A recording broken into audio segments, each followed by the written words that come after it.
El chasquido graneado.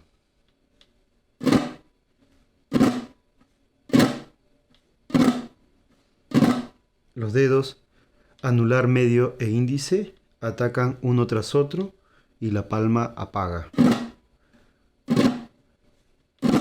Es un ataque más lento. Ojo, el ataque es más lento, lo que no significa que el ritmo de la música sea lenta.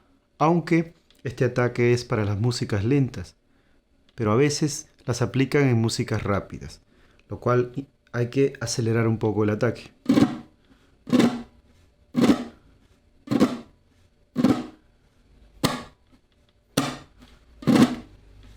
El chasquido apagado, el graneado.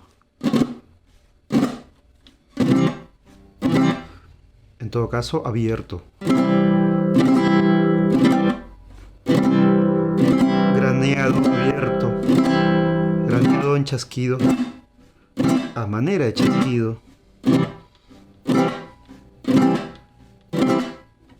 Lentamente.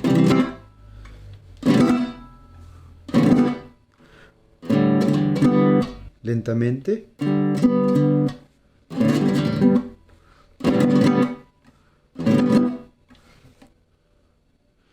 Entonces el trayecto de la mano, cuando llega, se mete esto más y esto es lo que va a apagar. Entonces tenemos en este ángulo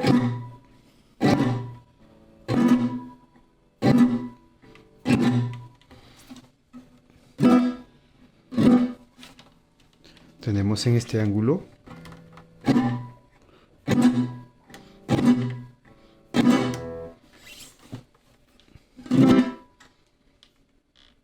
el chasquido graneado.